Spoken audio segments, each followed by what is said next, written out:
Surpris, pardonnez-moi d'être un peu taquin, c'est que vous avez mal fait votre travail jusqu'à maintenant. C'est pas moi qui fais la programmation des médias. C'est tout ce qui est en train de se passer est parfaitement en ligne avec des prévisions qui ont été faites il y a maintenant des décennies. On sait depuis 2 siècles que quand on rajoute des gaz à effet de serre dans l'atmosphère, le climat se réchauffe. On sait depuis 1 siècle à peu près de combien il se réchauffe en fonction de la quantité de CO2 qu'on rajoute. Donc pour le moment, tout se passe comme prévu. Je suis un peu, j'aime pas ce qui se passe. Je le subis comme tout le monde, mais j'ai envie de dire tout se passe comme prévu, malheureusement. Mais ce qui compte pour le climat en France, c'est les émissions mondiales. C'est ça que beaucoup de gens ont du mal à comprendre. Pourquoi ça? Parce que le CO2 est un gaz chimiquement stable une fois dans l'atmosphère. Donc il va y rester très longtemps une fois qu'on l'a mis. Et donc à cause de la circulation atmosphérique qui brasse l'air partout sur la planète, en fait le lieu d'émission du CO2 n'a pas d'importance. Donc le réchauffement que nous sommes en train de subir en ce moment, c'est la conséquence des émissions passées en France, aux États-Unis, en Chine, en Mongolie, en Norvège, en Suède et partout ailleurs, en Argentine et partout ailleurs. Les efforts ont porté leurs fruits en ce qui concerne les émissions françaises.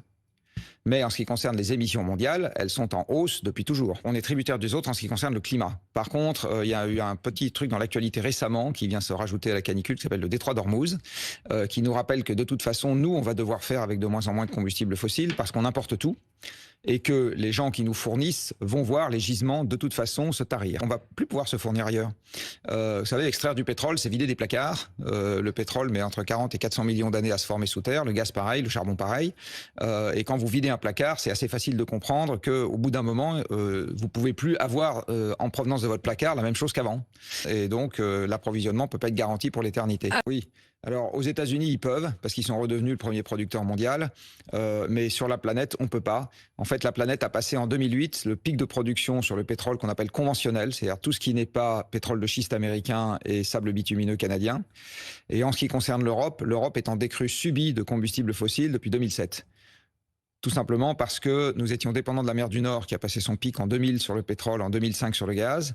Nous étions dépendants du charbon qui a passé son pic dans les années 80 en Europe. Donc en fait, en Europe, on est en décrue subie de combustibles fossiles. Et même si demain matin, la Commission, les dirigeants allemands, français, italiens, etc. disaient rallumer les moteurs, on en consomme autant qu'on veut, on continuerait à consommer de moins en moins d'hydrocarbures. Tout simplement parce qu'il y en a de moins en moins qui sont accessibles aux Européens. Alors de toute façon, quelque chose qui va peut-être choquer une partie des gens qui nous écoutent, le pétrole est gratuit au regard du service qu'il nous rend. C'est-à-dire le pétrole a fait le monde, enfin les combustibles fossiles ont fait le monde moderne. Ça a fait notre pouvoir d'achat, les retraites, les études longues, l'urbanisation, le milliard d'objets qu'on peut s'acheter, le commerce en ligne, les smartphones, etc. Tout ça, c'est des combustibles fossiles. Et donc, au regard de ce que ça nous a amené, ça ne vaut rien. C'est peanuts. C'est peanuts, absolument. Quand on regarde l'économie européenne, en fait, elle est déjà en décroissance depuis une vingtaine d'années. Alors, à quoi je mesure ça? À la quantité de marchandises qui circulent dans les camions. Cet indicateur baisse depuis 20 ans, depuis 2007. Et au mètre carré construit dans l'année, cet indicateur baisse depuis 2007 également en Europe.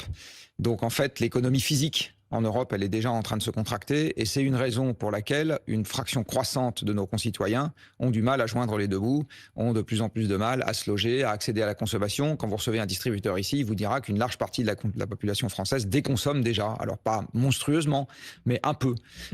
Et tout ça, c'est la conséquence de ce que je viens d'évoquer sur l'énergie.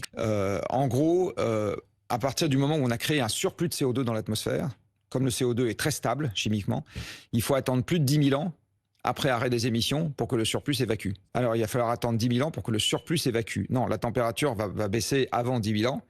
Par contre, pour que la température commence à baisser, il faut que les émissions deviennent nulles. Non, tant que c'est nul, tant que c'est pas nul, une partie du CO2 qu'on émet reste dans l'atmosphère et la concentration en CO2 dans l'atmosphère augmente. Ça va continuer jusqu'à temps que les émissions soient pas nulles. Donc pendant beaucoup plus que 10 ans. On fait quoi en attendant? Il faut baisser les émissions le plus vite possible. Ça, c'est très clair. Est-ce que c'est foutu? Est-ce que ceux qui nous écoutent là... une partie de ce qui est foutu, entre guillemets, c'est que c'est pas parce qu'on va commencer à baisser les émissions que le climat va se remettre dans l'état dans lequel il était avant qu'on ait commencé à émettre. Ça n'arrivera pas de votre vivant, ni du vivant de vos enfants, ni du vivant de vos petits-enfants. Donc il va falloir apprendre à vivre avec un climat qui aura changé de toute façon. La baisse du nombre d'enfants est quelque chose qui est mondial. C'est un phénomène mondial qui se constate absolument partout. C'est juste. Et sur les 5 dernières années, du reste, ça s'est même accéléré de façon très forte. Et ça a surpris beaucoup de démographes du reste.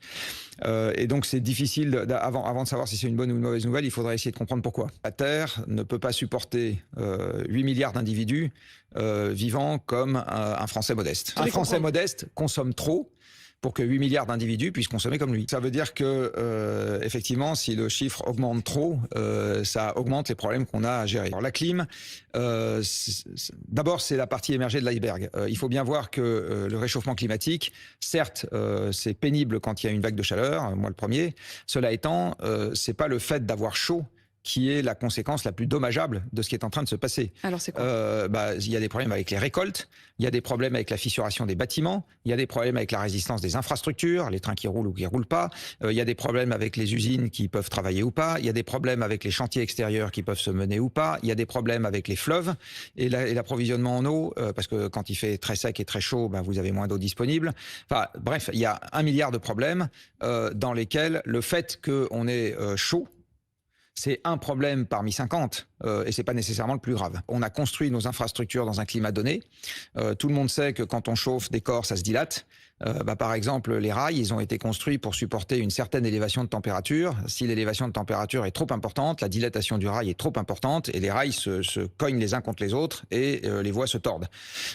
Ça, voilà, par exemple, c'est une des conséquences. Ça peut être une conséquence du réchauffement climatique.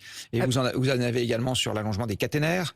Je sais pas si vous vous rappelez, mais en 2003, il y avait une ligne à haute tension. C'est pareil sur les câbles des lignes à haute tension. Quand il fait très chaud, le câble se dilate. Et il y a une ligne à haute tension entre la France et l'Italie en 2003 qui s'était tellement dilatée qu'elle a touché terre et déclenché un incendie. Donc, en fait, tout a été adapté au climat qui a été stable pendant des milliers d'années. Et le fait que le climat commence à se dérégler, ça va poser des problèmes un peu partout. Qu'est-ce que c'est qu'une climatisation ? C'est un engin qui va vous retirer la chaleur de l'intérieur et la rejeter à l'extérieur. Donc effectivement, s'il fait plus frais à l'intérieur, il fait un peu plus chaud à l'extérieur.